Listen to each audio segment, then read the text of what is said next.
Donc bonjour à tous, bienvenue. Je réinvite mon copain agriculteur Pierrick Bertou, agriculteur donc producteur de lait, il est déjà venu sur ma chaîne dans le Finistère. Alors Pierrick, je vais te donner la parole, tu as plusieurs choses, messages à faire passer. Moi je voudrais ta réaction sur le prix du lait. Bon, on a vu les manifestations comme depuis 40 ans, hein, et comme on a dit, il n'y aura rien de résolu, nous on le sait parce on commence à être des vieux routards. Donc on a compris où était le problème. Le porc, on connaît le prix du porc, on connaît le prix du mouton. J'étais là pour des gars qui vont abandonner leur exploitation en horticulture et en maraîchage. J'étais ce week-end là sur le Maine-et-Loire, des gens qui baissent les bras. La crise, elle est partout. Et avant de te donner la parole, je voudrais rajouter un point. Il y en a qui vont se faire piéger par tous les gens qui passent dans nos fermes, hein.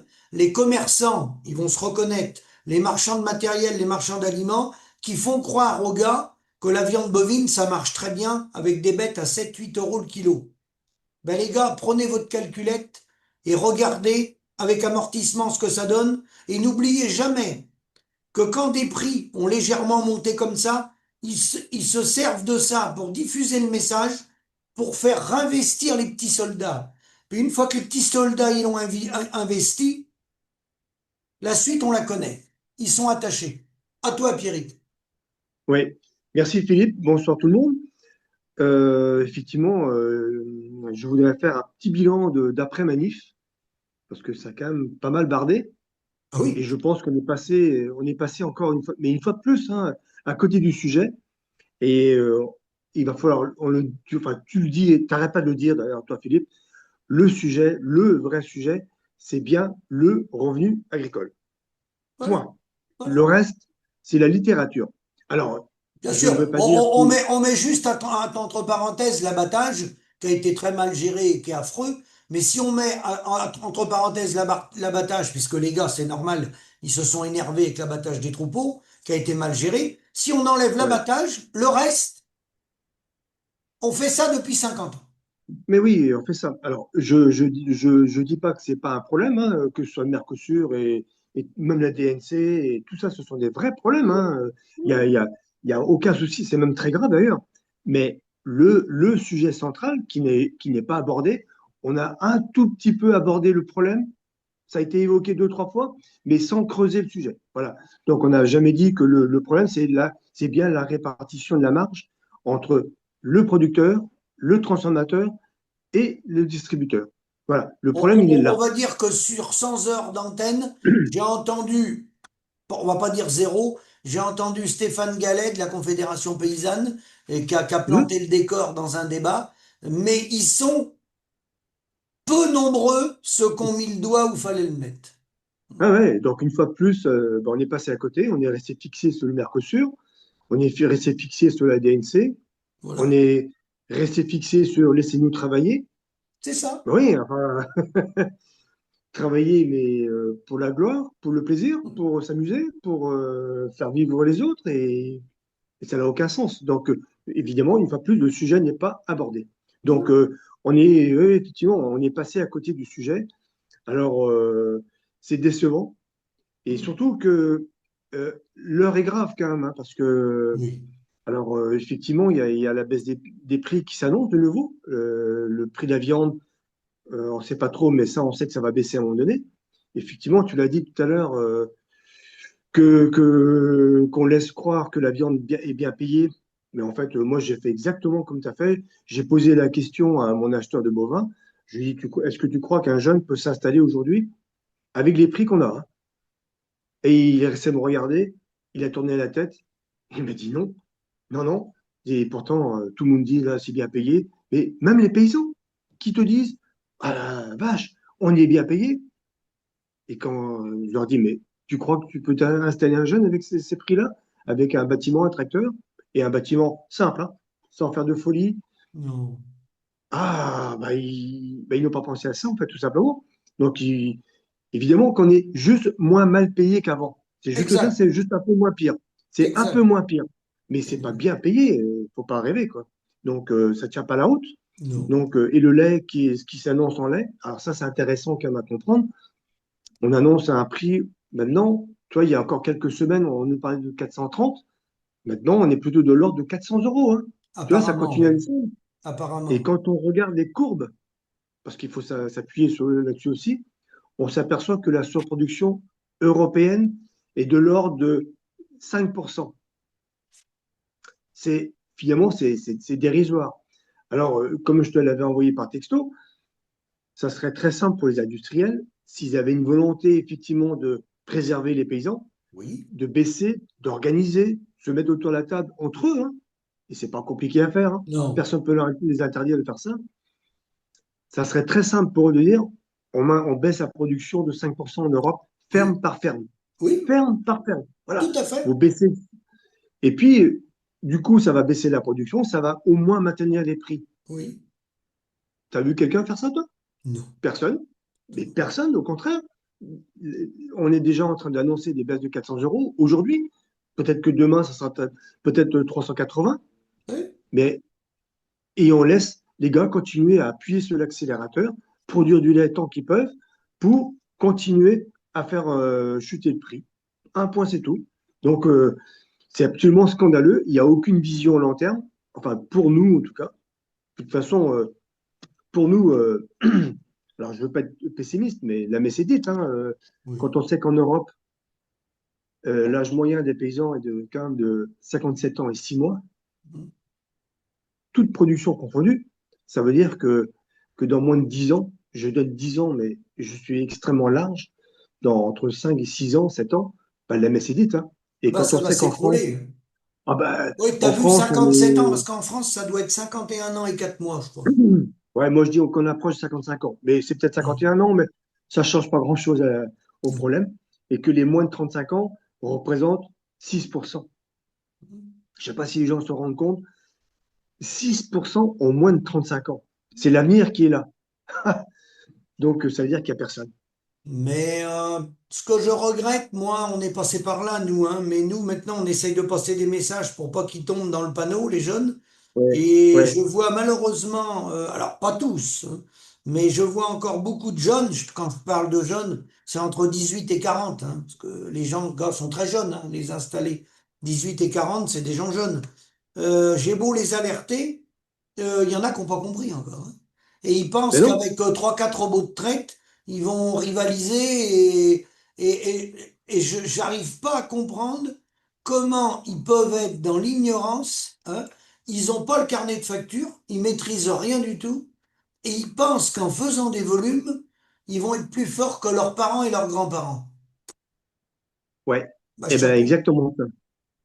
Mais en fait, parce on leur a gonflé le mou, on Bien leur a sûr, donné un ego surdimensionné en c'est disant, ça. les gars, vous êtes des bons, vous êtes formés, vous êtes des champions, vous êtes des athlètes de haut niveau. Ouais. Et oui, bien sûr. Ah, techniquement, ils sont forts, ils savent produire du lait, il n'y a pas de souci là-dessus. Mais enfin, ils savent, ils ne maîtrisent rien en fait, hein. Pas du Et tout. quand on voit l'endettement, mais c'est ce qui s'est passé en 2015, le 1er avril 2015, à la fin des quotas. Tout à fait. Mais les mecs, ils ont accéléré. Qu'est-ce Bien qui s'est sûr. passé après? On a eu les 2017, hein. Ouais, C'est l'effondrement des cours, mais c'était totalement voulu. Et bien en sûr. fait, avec la contractualisation, la LMA 2010, mais les gars ils ne se rendent pas compte, ils sont attachés en fait aux industriels. Ils sont totalement attachés. Ils n'ont aucune maîtrise. Mais en port, on est dans la même problématique, hein. Les gars, il n'y a pas longtemps, le port, il était plutôt, enfin, ou correctement payé, je ne vais pas dire plutôt très bien payé, c'est pas vrai. Non, Il non. était correctement payé ou un peu mieux. Et aujourd'hui, Un peu mieux, oui, mais parce qu'il n'est pas au coût de production. Le coût de ben, ils ne sont production pas. avec amortissement bâtiment neuf, moi je l'ai, c'est 2,30 € Donc Voilà. et moi je ne l'ai pas vu à 2,30 € pendant 10 ans. Pas pendant 10 ans, sûrement pas. Donc ça a été épuisé. Et là, les gars, tout de suite, ils pensent qu'ils vont s'en sortir, que c'est parti, tu vois. Ça y est, ça. Mais chaque fois, on a vu ça. Systématiquement, dès qu'on accélère un peu, et la baisse arrive derrière. Donc c'est ni plus ni moins une catastrophe qui se prépare à nouveau. Ah bah bien sûr, Encore, bien sûr. il va y avoir à nouveau un écrémage Oui, de la production. Ben, les plus faibles oui, vont tomber une nouvelle fois. oui. Voilà, c'est tout, hein. Et ce sont pas forcément des vieux qui vont lâcher pour commencer, hein. Non. Parce qu'eux, ils ont tout amorti, ils n'ont plus d'investissement, ils peuvent encore courber le dos. Et, Et les plus jeunes qui sont déjà fragilisés, Et ben, je pense qu'il y en a qui vont tomber. Ceux qui arrêtent ne sont pas toujours ceux qui sont en difficulté. Il y en a qui en profitent, enfin, qu'en profitent. C'est une opportunité pour vendre et ils refilent la patate chaude à un gars qui n'a pas compris.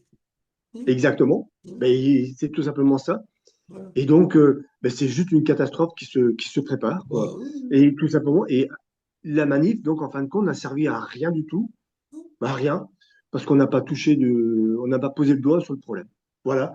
Voilà. Donc, moi, le bilan des manifs, bah, c'est à zéro pointé sur toute la ligne. C'est Voilà. ça.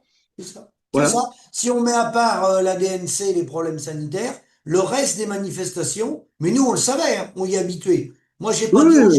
j'ai pas dit aux gens de pas y aller, parce que les gars sont en colère, c'est normal. Les gens ils expriment leur colère. Mais Ouais, la colère pour demander quoi? Pour revendiquer quoi?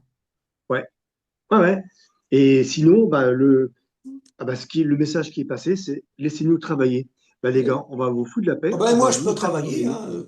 Ah Ils peuvent bah, venir faites-nous chez le moi, travail. celui qui veut travailler en Maine-et-Loire, il y a des terres en friche. Moi, il peut venir chez moi, je peux embaucher deux gars demain matin, il va travailler jour et nuit, j'ai du boulot là. Ils peuvent venir chez moi, Ouais. les gars là. Mais Bah, sans s'ils veulent salaire par travailler, contre. Je les ah embauche, bah, mais sans salaire. évidemment. Donc, Non, mais les c'est, mecs, il faut rien avoir dans la tête. Quand j'entends ce slogan, laissez-nous travailler, faut rien ah avoir dans ouais, la tête pour raconter des conneries pareilles. ouais, Rien. c'est vraiment des conneries. Ouais, mais je suis tout à fait d'accord, moi. Moi, ça me détruit, ça aussi. Hop. Alors, c'est ça, c'est atroce. Donc, on est passé à côté une fois de plus. Bah, le bilan, bah, c'est un échec. Mais c'est une fois de plus, hein. Bien On sûr. le savait. De toute façon, à chaque fois, ça part du mauvais côté. On n'est À pas chaque capable fois. de pointer du doigt. Alors, bon, ben voilà. Le résultat, il est là. Alors, j'espère que ça va servir à faire réfléchir quelques-uns et leur dire, ben, c'est vrai qu'on est passé encore à côté, une fois de plus, quoi. Voilà. Donc, bon, moi, je ne sais pas quoi dire de plus, sinon que, ben, Ah ben levez la non. tête, les gars, et réfléchissez un peu, quoi. C'est tout, hein. Tu voulais réagir Euh, à ce que nous a envoyé Boris Gondouin sur les réseaux? ouais, ouais. Donc, Boris, ce matin, Boris Grandouin, qui était l'ancien président de l'API national et qui est aujourd'hui vice-président de l'EMB. Donc, on va dire qu'il a lancé un appel. Donc Alors, l'Organisation européenne du lait, oui, l'European Milk Board, voilà, c'est ça, c'est l'Organisation européenne du lait. du lait, Et oui. donc, Boris, il lance un appel quelque part. Alors, je Oui, pense que tu pourrais peut-être le relayer, Philippe, je sais pas, sous la vidéo peut-être, oui, ou oui, oui, oui. le transcrire, je sais pas. Je vais le mettre, oui. C'est C'est à quand la grève totale des livraisons de nos produits en sortie de ferme. C'est-à-dire qu'il appelle, ni plus ni moins, à ce qu'on arrête de livrer du lait, qu'on arrête de livrer de la viande, qu'on arrête de livrer des patates, qu'on arrête de livrer des légumes, des fruits, enfin, qu'on bloque tout, en fait. Donc, bah, moi, ça me rappelle un peu la grève du lait, hein. Alors, sur l'intention, trouve ça, il a totalement raison. Il faut qu'on passe par là. Et il demande à ce que la France fasse le premier pas. Et il pense c'est dans ton appel, hein, ils pensent que les autres pays européens vont emboîter le pas, ce qui est tout à fait possible, parce qu'on est tous dans la même situation, Ah oui, de oui, toute oui. façon. Donc, le problème, ça va être de fédérer cet appel-là. Et ça va être, si on a bien vu en 2009, ouais, là on parle un peu comme des vieux guerriers, mais on a bien vu en 2009 que beaucoup de gens suivaient, mais pas tout le monde.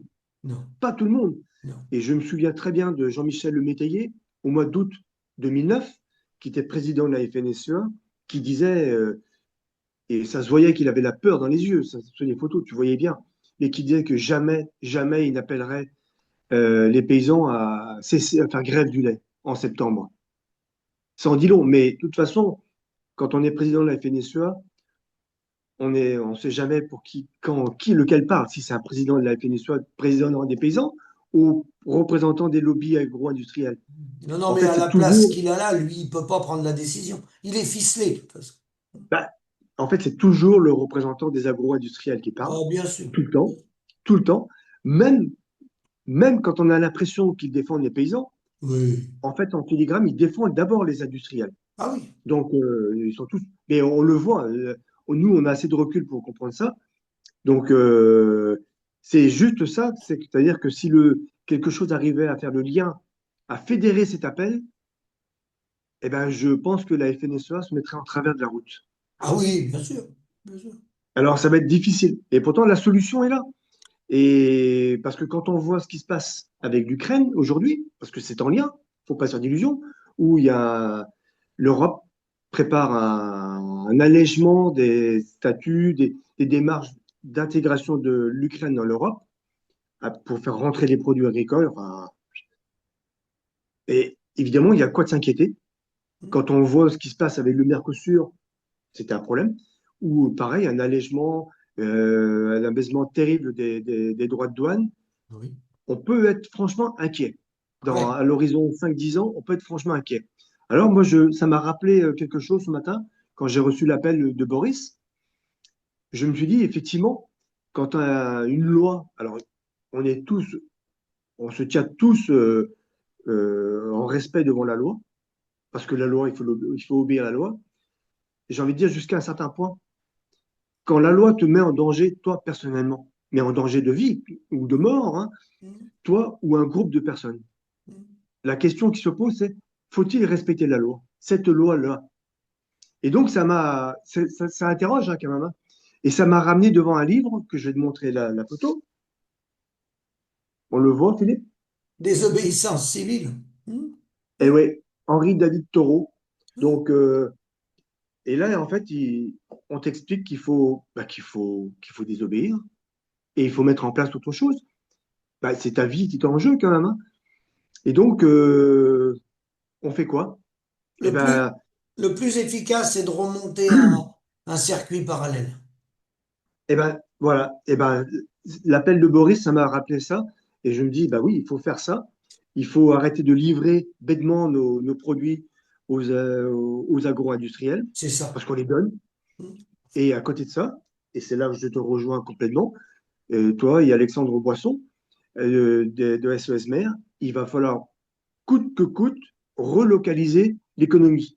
Mais pas seulement l'économie agricole, c'est l'économie tout court. Tout, Parce oui. que D'ailleurs, il n'y a pas que l'agricole, hein. Mais non, les petits commerçants sont en train de disparaître les uns après les autres, Mhm. les artisans sont en train de disparaître les uns après les autres, les petits industriels sont en train de disparaître, enfin, toute l'économie est en train de partir.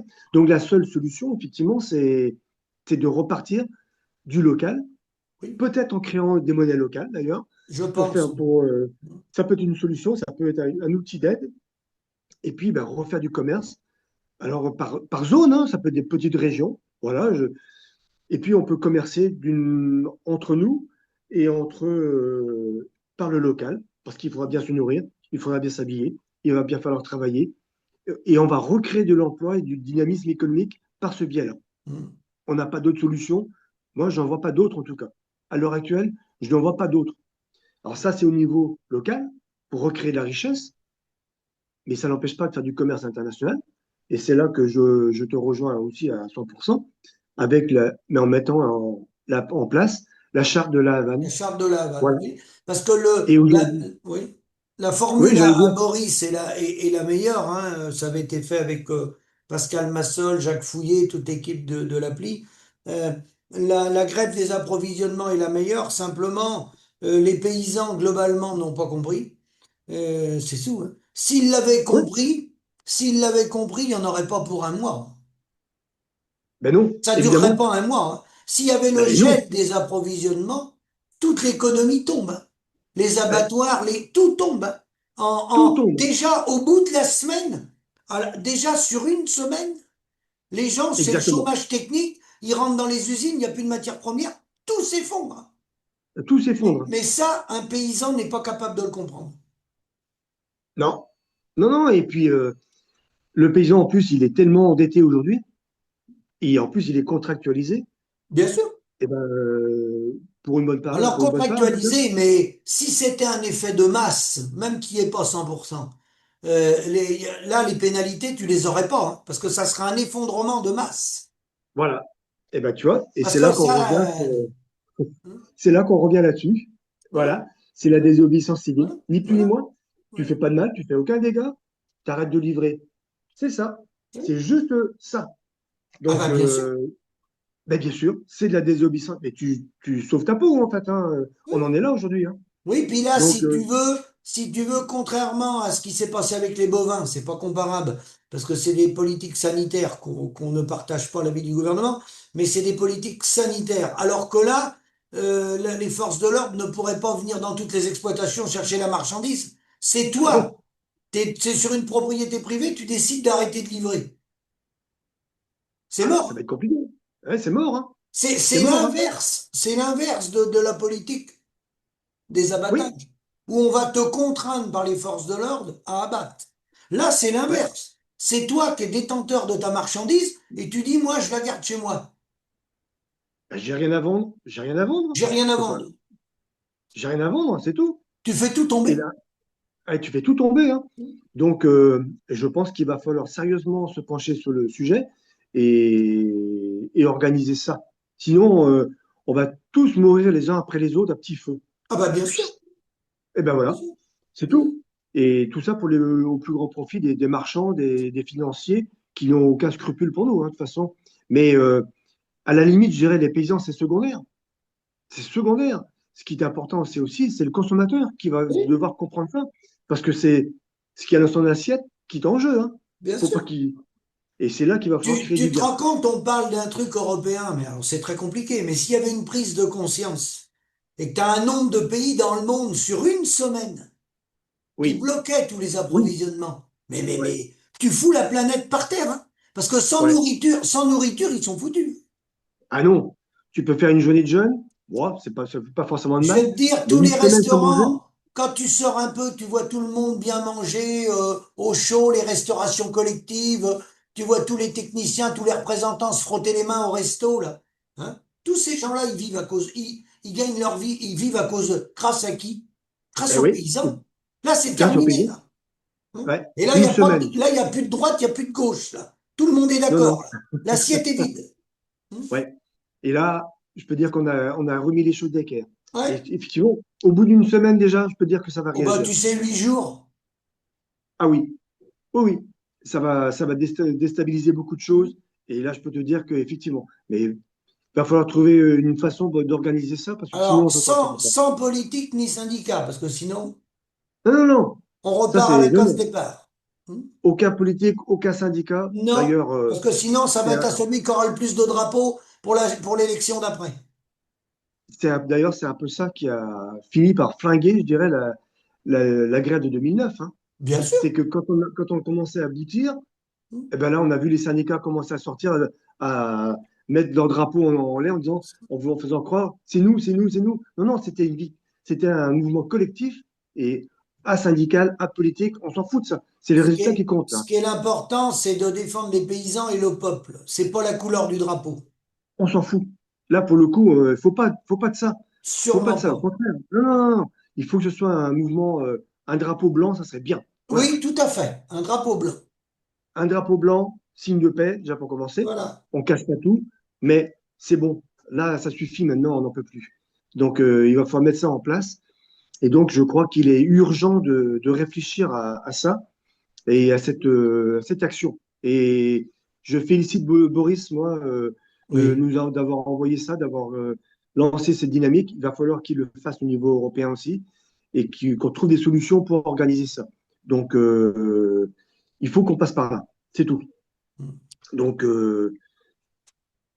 Oui, non, mais d'accord. Et l'autre sujet que tu voulais aussi rajouter sur la vidéo de Pascal Massol, oui, l'importance de la politique de l'eau. Tu sais, j'avais été à ta conférence, il disait qu'il oui, craignait les sécheresses de printemps. Alors, tu voulais dire un petit exactement. mot Alors, je vais dire un petit mot rapidement. Il faudra qu'on fasse une vraie vidéo tous les deux de nouveau là-dessus. Mais que sur l'eau, ouais. euh, ouais, ouais, que sur l'eau, on fera ça. Mais là, en ce moment, c'est pas trop le sujet, encore que, Non. parce que bon, nous, à Quimperlé, on a été inondés. Mhm. Alors, les inondations, faut pas oublier que la définition simple d'une inondation, c'est quand l'eau arrive trop vite. Oui. Et la définition simple d'une sécheresse, c'est quand l'eau est repartie trop vite. Mhm. Donc, ça veut dire qu'on a un problème de gestion du flux d'eau. Mhm. Et c'est ça que je voulais dire aussi à Pascal, c'est qu'il va falloir apprendre à gérer l'eau. Mhm. Juste ça. Quand il y en a trop, il faut qu'on apprenne à la stocker, à la garder. Voilà. Voilà. Alors, je ne parle pas de méga bassines, je ne parle pas de ça du tout. Je parle d'étangs, de mares, de lacs, etc. et de richesse du sol en matière organique. mais il va falloir apprendre à gérer ça afin de limiter les inondations, les sécheresses, les canicules et les incendies de fait. Si Oui, on est bien sûr. capable de gérer ça, si on est capable de gérer l'eau correctement, d'ailleurs, il ne devrait plus y avoir de canicule en France. Quand on a compris le mécanisme d'évaporation de l'eau, on comprend pourquoi il y a des canicules. Donc, On fera une émission spéciale. exactement. On refera la conférence que tu as fait en Bretagne. Oui, on la refera tous les deux. Et donc, je voulais juste te dire que les sécheresses de printemps ne sont pas une fatalité. Il faut arrêter de croire que les sécheresses, ben, on ne peut pas faire grand-chose, il faut les subir. Non, il y a des solutions. Donc, elles sont simples, hein. En définitive, tu as vu, tu étais à la conférence, Oui, j'y tu étais. t'aperçois que finalement, c'est très simple. Donc, il faut qu'on fasse ça. Voilà. Je voulais juste te dire qu'il ne faut pas, surtout ne pas croire que les sécheresses, c'est une vraie calamité, mais les solutions sont simples. Mhm. Et il va falloir s'y attaquer. Donc, ce qui nous manque actuellement en France, c'est une vraie politique de l'eau. Oui. Une vraie politique de l'eau. Et j'ai envie de dire, enfin, Mhm. parce qu'on n'a pas de politique de l'eau. Et on subit ce qu'on appelle la continuité écologique, qui consiste à laisser l'eau couler. Alors voilà, sans entrave, c'est la définition, c'est la loi L 214-109, c'est un truc comme ça, qui veut que l'eau puisse s'écouler sans entrave. Ça veut dire que l'eau Oui. coule, coule, coule, coule. Donc, et par définition, quand on laisse l'eau couler, ben, elle coule et de plus en plus vite. Et c'est pour ça qu'on a eu des inondations. Et c'est aussi pour ça qu'on va avoir des sécheresses, Oui, parce que parce l'eau que n'est pas restée. la restriction des plans d'eau sur les bassins versants, en fait, on disait Dominique Voynet, mais c'est Dominique Voynet après qui a mis en application, il y avait Ségolène Royal, mais c'était Brice Lalonde qui avait déclenché Oui, l'arrêté. C'était oui, Brice Lalonde. oui. Et donc, il y a un gros travail à faire là-dessus. Et Oui, en gérant l'eau correctement, et il y a des exemples partout dans le monde de gens qui ont considérablement amélioré leur situation. Donc, j'ai un exemple en tête, je vais le dire, c'est à Las Gaviotas, c'est Paolo Lungari, il a fait baisser la température de 3 degrés en 25 ans. Donc, une bonne gestion de l'eau permettra de baisser la température. alors, c'est dans quel pays ça? En Colombie, Oui, voilà. à Las Gaviotas, il a fait baisser, alors il a replanté 8000 hectares de forêt. Ah, il n'est pas les deux de la cuillère, hein. Mais il a replanté 8000 hectares de forêt. Mais c'est inspirant, si tu veux. Donc, tu comprends que ça passe par la végétation. Bien sûr. Voilà, donc c'est l'évaporation, l'évapotranspiration. Donc, et là, tu fais baisser en 25 ans, c'est énorme ce qu'il a fait. Le temps que les arbres soient petits, qu'ils Oui, grandissent, tu vois. Mais et donc, tu as remonté, il a fait baisser la température de 3 degrés. La c'est température énorme, moyenne, hein. hein. Mais c'est énorme. Alors qu'on nous parle d'augmenter de 1,5 degré Oui, dans le oui, siècle, oui. lui, en 25 ans, il a fait baisser de 3 degrés. Donc, ça veut dire que quand on nous parle de réchauffement climatique et autres, on a un outil formidable pour lutter contre ça. Donc, et c'est ce que je voudrais, c'est ce qu'on vous dira à la prochaine vidéo qu'on fera sur l'eau. Voilà. On Voilà. pourra détailler ça plus en important, plus abondamment. Et donc, c'est ce que je voulais dire à Pascal Mazol. Voilà. Très bien. Bon, ben, si tu as un mot de la fin, de conclusion, on fera d'autres vidéos. Ton mot de la fin? Bah, le mot de la fin, c'est qu'il va falloir se bouger Ouais. pour éviter les prix. Et je reviens là-dessus. Il va Oui, falloir s'inspirer. Il va falloir s'inspirer de ce monsieur pour se défendre. Donc, désobéissance civile, ça pourrait être le titre de la vidéo d'ailleurs. Ça pourrait être ça. Il va falloir mettre ça en place, l'appel de Boris pour se défendre. Parce qu'en fait, je vais mettre l'appel de Boris Gondouin. voilà. Eh ben, il va falloir mettre ça en place pour sauver notre peau et sauver la peau des paysans et sauver aussi l'approvisionnement, la souveraineté alimentaire et l'approvisionnement de nos concitoyens. C'est Très bien. l'application ni plus ni moins que la loi de 2004, hein, que tu nous sers, que tu nous rappelles souvent, Philippe. Oui. Voilà, voilà, c'est ça. Donc ça passera, je pense, par la désobéissance civile. Il va falloir qu'on arrête d'être sage, qu'on soit de bons petits soldats, parce qu'on est de bons petits soldats. Donc il va falloir se prendre par la main et se bouger pour retrouver ce pouvoir et notre liberté, en fait. Notre Demos Voilà. Kratos, notre Demos Kratos. Ouais, exactement. Voilà. Très bien. Ben, écoute, Pierrick, merci et je te dis à bientôt. À très bientôt, Philippe. Merci beaucoup. À bientôt.